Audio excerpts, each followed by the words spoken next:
Эфирде өлкөдөгү тартип бузган жарандардын иш-аракеттерин жана мыйзам бузуу фактыларын чагылдырган ТВ Кагул программасы. Студияда мен Каныбек Асанкалиев, саламатсыздарбы?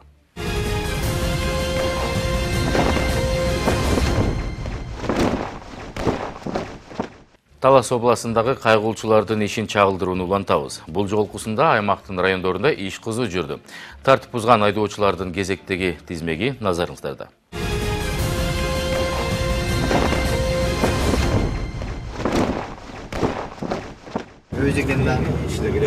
Тартип сакчылардын токтоо деген буйругуна баш бербейби же байкабайбы, алыстан кеткен унаанын аркасынан кайгылуучулар түшүп, тар көчөлөрдө арылап бараткан жеринен табышкан. Албетте шек жараткан унаанын алдынан чыгып токтотуп, анан текшерүүнү чечишет.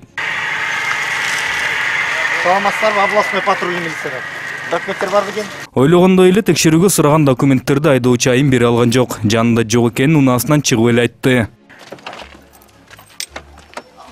Мен документтер можедан булгу салып чыгам деп чыккам. Документтер жок, мен алып келейин. А документтер жокпу? Эмне эле штраф коюн эле чыккам. Кандай болот? Штрафстанкага кирип калабыз. Мен сразу айтам.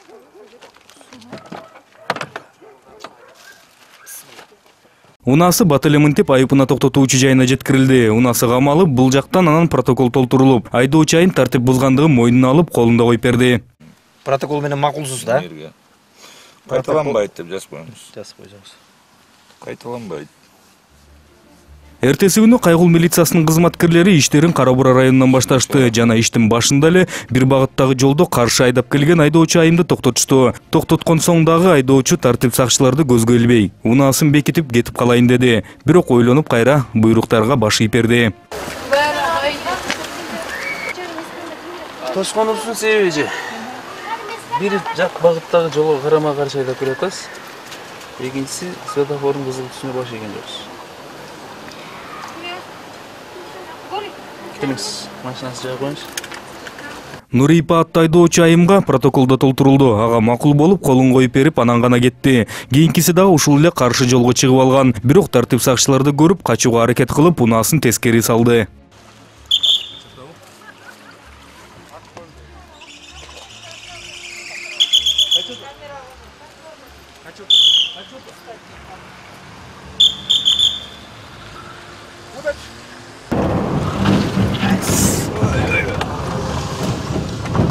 Ауди унаасынын айдоочусу тар жолдорго салып, айыл аралап качып жатты. Аркасынан чаңдан башкасы көрүнгөн жок. Ача кетет да.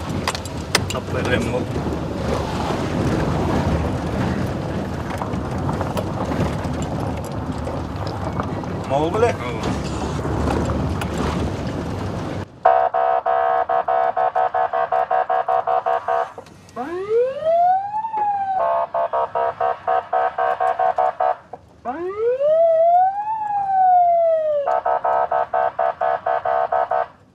Жолду билет да. Мынтип качканы менен аталган унаа алыс кетпей табылды. Айдоочусу үйүнүн жанына келип, эч нерсе болбогондо эшигин култап, үйүнө кире качыптыр. Здесь нет. Тут нет. А уже, не найдем, 0182 өзү болчу да. Надо же, чечей.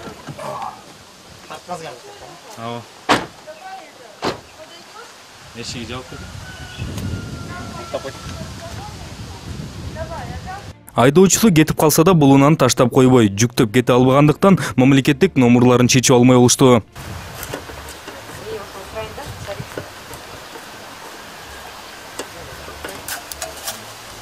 Номурларын чечип бүтө элек жатып, айдоочусу дагы үйүнөн чыгып келди. Бирок кылган ишин мойнуна алганын ордуна эч нерсе билмексем болуп, тартип сакчыларга нааразы боло баштады.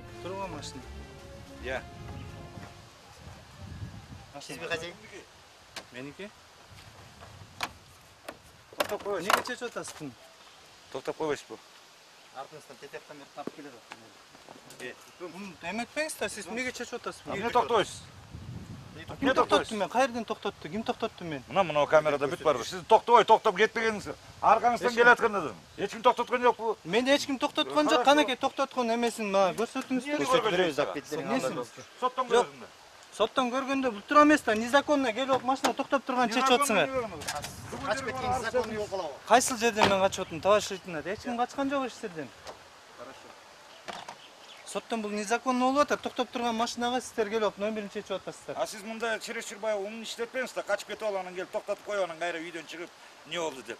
Токтоп ошол жерден түшүндүрүп айтып коюңуз да, документтерди Токтоп түшүндүргөндө силер токтотсоңор, эгерде мени ГАИ тозуп токтотсо бир жок, мен эч ким айдап койсоңуз, ошол жерге айдап койсоңуз, ошол жерден видео регистратордон бардым көргөз берели. Кайсыл видео регистратор? Жүрүңүздөр, мен айдап барайын. Видео регистратор көрсөтүңүз, жүрүңүз. Мени бирөө токтотуп. Токтоткондугу үчүн. Жок, туура эмес, незаконно. Мен барайын, хорошо, видео Көчөнүн баары чаңытып качып келип атат. көрсөтүңүз. Видео регистратор Кандай качып көрсөтүңүз. жүрөсүң анда? Незаконно. Мен эч ким токтоткон жок. Ким токтотту? Канаки видео регистратор. Жүрбөйсүзбү ошол жерде машина турбай Нивада? Жүрүңүз. Көрсөтүңүздөр муну. Незаконно бул. Сиз токтоп турган машинага келип атып номер чечип атасыздар. Ошол жерге айдап коюңуз, незаконно мечтен кечирим сурайм. Айдоочу мынтип ылычуу салганы менен аныкы калп экенин сезип жаттуу, иши кылып тартип сакчылардын аркасынан барбай койду. Болгону кийинчерээк келип, акырын протокол толтуртуп кетип калды. Жана ошондой эле аскерий комиссариатында иштейт экени белгилүү болду. Кийинкиси дагы ошол эле жолго салып, бирок тартип сакчыга токтоп берди. Патрульный милиция Асанбек. Айдоогоңуз барбы? Жок. Бия кандай сорун билген жоксузбу? Билбейм мен. Келип коңуз. Келип коңуз. Паспортуңуз барбы? Келип коңуз, түшүп коңуз. Бир тараптуу жолдо жүргөнүн билбеген айдоочунун айдоочулук көлүгү да жок экен. Ал гана эмес, аны өмүр алган эмесмин деп баратып, кайра бар деп койду. Паспортуңуз барбы өзүңүздүн? Праваңыз кантта? Ваши Алексбек. Эмне машина айдайсыз? Карабарадан болосузбу? Канча жолду машина айдап жүргөнсүз? 12 жыл болду. Вообще право жок айдап жүрөсүз? Бар эми аны эмеде бутта. Шаардан эмес.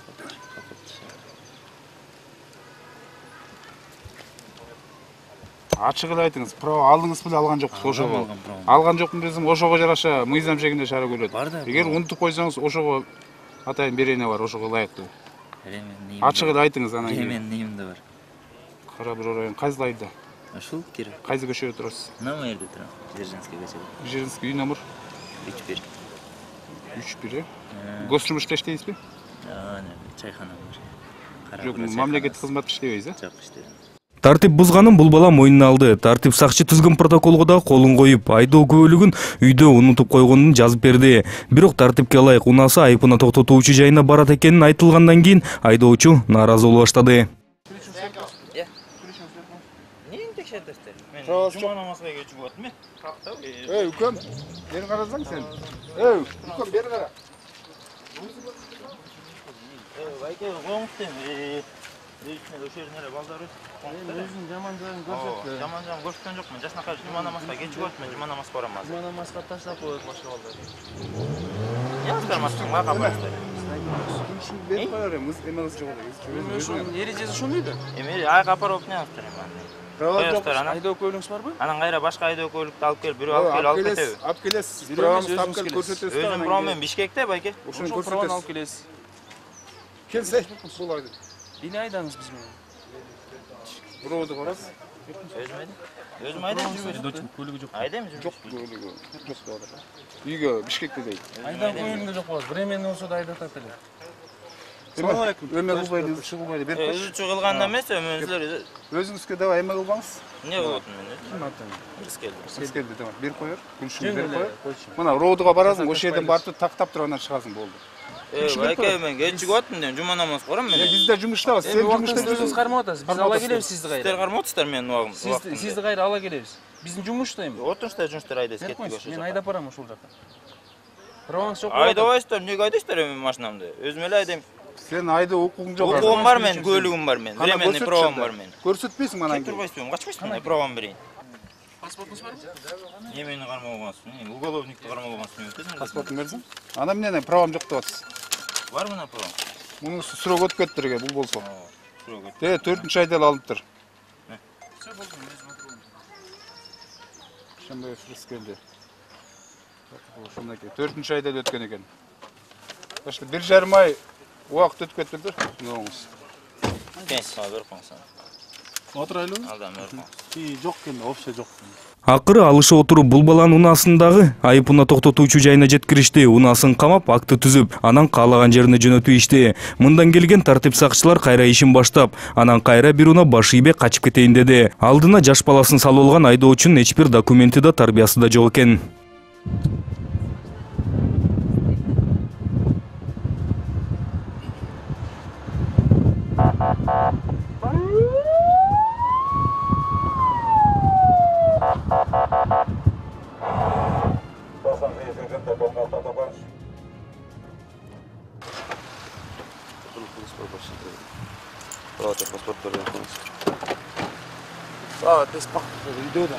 Қақта үйде? Үйде? Үйіңіз қақта? Шербелі? Кем аты жөніңіз кім болады? Тарайбек ұлы Майрамбек. Тарайбек ұлы Майрамбек. Техпаспортта жоқ қой? Үйде. Рауаста, техпаспортында. Қақта ойыз бұ тосқанда? Мен шаш баратын балам алып баратын. Шаш баратам? Оға. Күріштер қойыңыз? Басынан күріш. Неге? Ошол жерге барады. Кичек баланы алдына салып алыпсыз. Өзім айдап барам. Жоқ, сіз документтеріңіз жоқ екен, айдаған. Наркотин отырып алыңыз. Күріштер қойыңыз? Тартпатшы. Сөгілмеу сәті.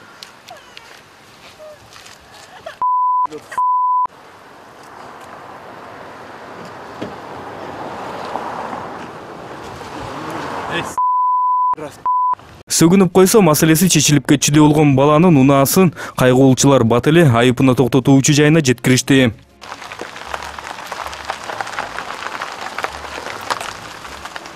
Албетте сөгүнгөндү жакшы көргөн бала анан сөзүнө жооп бергенди да биле жүрсүн деп арыз жазылды. Бирок коомдук жайда сөгүнгөндүк үчүн административдик чара колдоноору айтылса да, жаш баласын көтөргөн жаш бала тынчып калган жок. Алды балаң үйрөнүп атат. Тыгып алды. Ала камераңды да кошуп алып шарга. Туурабы? Айдоочу балага алып иш улана берди. Бул унаа айдоочусу коопсуз курун тагынбагандыгы үчүн токтотулган. Коопсуздук курун толук тагынат аке. Оюн жөн эле колго илип койбош керек. Анатайын орду бар да иле турган. Протокол толтурамда штраф стоянка кеткизем. Повторное нарушение штраф стоянка болуп. Паспорт берип коесузбу? Убактылуу көлүгү менен жүрүп тартип бузгандыгы үчүн бул унаадагы камалмай болду. Ордунан тийиштүү протокол түзүлгөн соң айыпына токтотуучу жайына камалып өзү кой берилди. 16-жылдан бери үчүн бул албай жүрөсүз айдоого. Я. 14-декабрда жазылган экен сизге.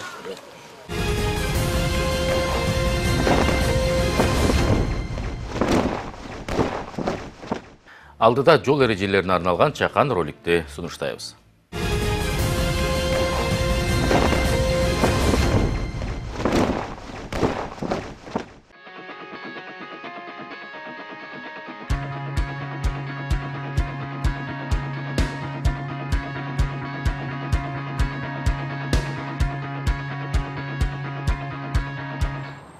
Бишкек шаары боюнча азыр эң көйгөйлүү маселе бул жол тыгындарын азайтуу маселеси болуп атат. Жол көзөмөлдөө бөлүмү тарабынан биз шаардын көп жерлерин изилдеп чыгып, ушу Акунбаева көчөсүнүн менен Курманжан Атка көчөсүнүн кезилишине эл аралык стандарттагы жаңы жол эрежесин кирдик. Бул ыкмада ар бир айлампага келген айдоочу айлампанын кире беришинде жол бер деген белги турат. Айлампанын кире беришине кирип токтойт дагы ичиндеги жүргөн транспорт каражаттарын кой берет. Ал эми айлампанын ичиндеги жүргөн транспорт каражаттары бул негизги жол деп саналат. Бул жаңы киргизилип жаткан эреже боюнча айлампа жол. Айлампанын ичине кирген унаа негизги болуп эсептелет. Айлампага кире элек автотранспорт экинчи даражадагы унаа болуп саналат. Андан тышкары, айлампага киргенден кийин оң тарап эмес, сол тарап негизги болуп калат. Буга кошумча, айлампага кирип жатканда же чыгып жатканда жөө жүргүнчүнү өткөрүү шарт. Бул унаа айлампага кирердин алдында солго бурулам деп, сол жарыгын жандырды. Бул туура эмес. Себеби, аталган унаа кайсыл көчөдөн бурулуп кетери белгисиз бойдон калды. Ал эми бул учурда унаа айлампага кирип жатып эч бир жарыкты иштеткен жок. Бул туура. Себеби ал айлампага кирип жатканы баардык айдоочуларга белгилүү. Эгерде айлападан чыгам десе, алдын ала оң чырагын жандырып, айдоочуларга ушул кесилиштен чыгаарын тастыктап чыгып кетет.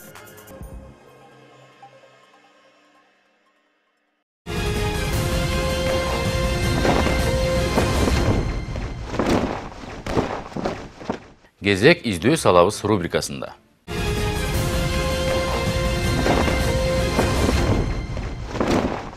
Кочкор райондук ички иштер бөлүмү тарабынан 1970-жылы туулган Болотбек Алыбеков изделүүдө. Ал ушул жылдын 8 октябрь күнү саат эртең мененки 9:30 чамасында үйүнөн чыгып кеткен боюнча дайынсыз. Өзгөчө белгилери: бою 160-165 см, чачы кыска ак аралашкан, эки көзүнүн ортосунда шрамы бар, экинчи группадагы майып. Кийген кийимдери: кара түстөгү баш кийим, боз түстөгү спорттук куртка жана шым, бутунда кара түстөгү ботинка. Эгерде кимде-ким Болотбек Алыбековду көргөн же билген болсо, төмөндөгү телефондор аркылуу кабарлап коюңуздарды өтүнөбүз. 03 53 51 02 03 53 55 02 79 же болбосо 0701 69 22 55. Аламдин райондук ички иштер бөлүмү тарабынан 1985-жылы туулган Долговольский Игорь изделүүдө. Ал ушул жылдын 21 октябрь күнү саат 15:30 чамасында үйүнөн чыгып кеткен боюнча дайынсыз. Өзгөчө белгилери: бою 185 см, арык чырай, чачы сары түстө, кийген кийими кара куртка, көк түстөгү жынсы шым, бутунда кара ботинка. Эгерде сиздер бул адам тууралуу билсеңиздер, экрандагы телефондор аркылуу кабарлап коюңуздарды өтүнөбүз. 0312 36 35 23, 0312 36 35 27 жана ошондой эле 0701 48 11 48, 0701 02 27 23. Темир жол ички иштер бөлүмү тарабынан Чүй облусунун Кемин районунун тургуну 1966-жылы туулган Далбаев Нуржигит Болотбекович изделүүдө. Ал Кыргыз Республикасынын кылмыш жаза кодексинин 164 беренесине ылайык уурулук боюнча шектелүүдө. Эгерде кимде-ким көргөн болсо, төмөндөгү телефондор аркылуу билдирип коюңуздарды өтүнөбүз. 0312 35 12 70, 0782 05 05, 0555 82 05 02. Темир жол ички иштер бөлүмү тарабынан Тажикстандын жараны 1961-жылы туулган Тарасенко Константин изделет. Ал Кыргыз Республикасынын 246 беренесине ылайык банки заттарын сактаган деп айыпталып изделүүдө. Эгерде сиздер бул адам тууралуу маалымат билсеңиздер, экрандагы телефондорго кабарлап коюңуздарды суранабыз. 0312 35 12 70, 0782 05 05, 0555 82 05 05.